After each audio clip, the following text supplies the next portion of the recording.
Friends, ನಮಸ್ಕಾರ. ನಾಡು ನುಡಿ ಲೈವ್ಗೆ ಸ್ವಾಗತ. ಸ್ನೇಹಿತರೆ, ಇತ್ತೀಚೆಗೆ ಹೆಚ್ಚಿನವರು ಬಾಡಿಗೆ ಮನೆಯಲ್ಲಿ ವಾಸ ಮಾಡ್ತಾರೆ. ಆದರೆ ಬಾಡಿಗೆ ಒಪ್ಪಂದ 11 ತಿಂಗಳಿಗೆ ಮಾತ್ರ ಯಾಕಿರುತ್ತೆ ಅನ್ನುವ ಕ್ಯೂರಿಯಾಸಿಟಿ ನಿಮಗಿರ್ಬೋದು. ಸೊ ಇದರ ಹಿಂದಿರೋ ಅಸಲಿ ಸೀಕ್ರೆಟ್ನ ಮಾಹಿತಿ ಇಲ್ಲಿದೆ.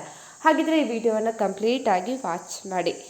ಬಾಡಿಗೆ ಒಪ್ಪಂದವು ಮನೆ ಮಾಲೀಕ ಮತ್ತು ಬಾಡಿಗೆದಾರರ ಹಿತಾಸಕ್ತಿಯನ್ನು ಕಾಪಾಡುವಂತಹ ಒಂದು ಕಾನೂನುಬದ್ಧವಾದಂತಹ ದಾಖಲೆ ಆಗಿದೆ.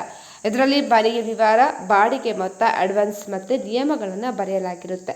ಸೊ ಭವಿಷ್ಯದಲ್ಲಿ ಮಾಲೀಕ ಬಾಡಿಗೆದಾರರ ನಡುವೆ ವಿವಾದ ಉಂಟಾದರೆ ಇದು ಒಂದು ಬ್ರಹ್ಮಾಸ್ತ್ರದಂತೆ ಕೆಲಸ ಮಾಡುತ್ತೆ.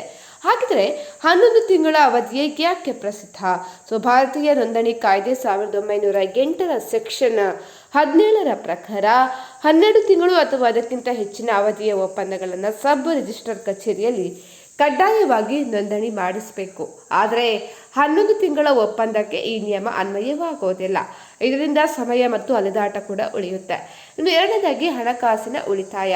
12 ತಿಂಗಳ ಲೀಸ್ ಅಗ್ರಿಮೆಂಟ್ ಮಾಡಿದರೆ ವಾರ್ಷಿಕ ಬಾಡಿಗೆಗೆ ಅನುಗುಣವಾಗಿ ಹೆಚ್ಚಿನ ಸ್ಟ್ಯಾಂಪ್ ಡ್ಯೂಟಿ ಮತ್ತು ನೋಂದಣಿ ಶುಲ್ಕವನ್ನು ಪಾವತಿ ಮಾಡಬೇಕಾಗುತ್ತೆ.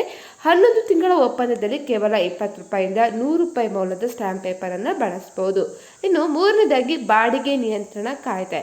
ಅನೇಕ ರಾಜ್ಯದಲ್ಲಿ 12 ತಿಂಗಳಿಗಿಂತ ಹೆಚ್ಚು ಅವಧಿಯ ಒಪ್ಪಂದಗಳ ಮೇಲೆ ಬಾಡಿಗೆ ನಿಯಂತ್ರಣ ಕಾಯ್ದೆ ಅನ್ವಯವಾಗುತ್ತೆ. ಇದು ಮಾಲೀಕರಿಗೆ ಬಾಡಿಗೆ ಹೆಚ್ಚಿಸಲು ಅಥವಾ ಬಾಡಿಗೆದಾರರನ್ನು ಖಾಲಿ ಮಾಡಿಸಲು ತೊಂದರೆಯನ್ನು ನೀಡಬಹುದು. 11 ತಿಂಗಳ ಒಪ್ಪಂದವು ಮಾಲೀಕರಿಗೆ ಹೆಚ್ಚಿನ ಸ್ವಾತಂತ್ರ್ಯವನ್ನು ನೀಡುತ್ತೆ. ಇನ್ನು 11 ತಿಂಗಳಿಗಿಂತ ಹೆಚ್ಚು ಕಾಲ ಬಾಡಿಗೆ ಒಪ್ಪಂದ ಮಾಡಿಕೊಂಡ್ರೆ ಅದನ್ನು ನೋಂದಣಿ ಮಾಡಿಸೋದು ಕಡ್ಡಾಯ. ಆದರೆ ಈ ನೋಂದಣಿಗೆ ಎಷ್ಟು ಖರ್ಚಾಗುತ್ತೆ ಎಂಬುದು ಅನೇಕರಿಗೆ ತಿಳಿದಿಲ್ಲ. ಒಂದು ಸಣ್ಣ ಲೆಕ್ಕಾಚಾರದ ಮೂಲಕ ಇದನ್ನು ತಿಳಿಯುವುದಾದರೆ, ನೀವು ಒಂದು ಮನೆಯನ್ನು 24 ತಿಂಗಳ ಅಂದರೆ 2 ವರ್ಷ ಅವಧಿಗೆ ಬಾಡಿಗೆ ನೀಡಿದ್ದೀರಿ ಅಂತ ಭಾವಿಸೋಣ. ಸೊ ಮೊದಲ 12 ತಿಂಗಳು ತಿಂಗಳಿಗೆ 20,000 ಬಾಡಿಗೆ, ನಂತರದ 12 ತಿಂಗಳು 22,000 ಬಾಡಿಗೆ ಏರಿಕೆಯಾದ ನಂತರ ಈಗ ಈ ಒಪ್ಪಂದವನ್ನು ನೋಂದಾಯಿಸಲು ನೀವು ಇಷ್ಟು ಶುಲ್ಕವನ್ನು ಕೂಡ ಪಾವತಿ ಮಾಡಬೇಕಾಗುತ್ತೆ. ಸೊ ಹಾಗಾಗಿ ಮೊದಲು 24 ತಿಂಗಳ ಸರಾಸರಿ ಬಾಡಿಗೆಯನ್ನು ಲೆಕ್ಕ ಹಾಕಲಾಗುತ್ತೆ. ಇಲ್ಲಿ ಸರಾಸರಿ ಮಾಸಿಕ ಬಾಡಿಗೆ 21,000 ಆಗುತ್ತೆ. ಸೊ ಈ ಸರಾಸರಿ ಮೊತ್ತದ ಮೇಲೆ ಮುದ್ರಾಂಕ ಶುಲ್ಕ ಮತ್ತು ನೋಂದಣಿ ಶುಲ್ಕವನ್ನು ಕೂಡ ವಿಧಿಸಲಾಗುತ್ತೆ. ಉದಾಹರಣೆಯ ಪ್ರಕಾರ ನೀವು ಅಂದಾಜು 5,040ರಷ್ಟು ಶುಲ್ಕವನ್ನು ಸರ್ಕಾರಕ್ಕೆ ಪಾವತಿ ಮಾಡಬೇಕಾಗುತ್ತೆ.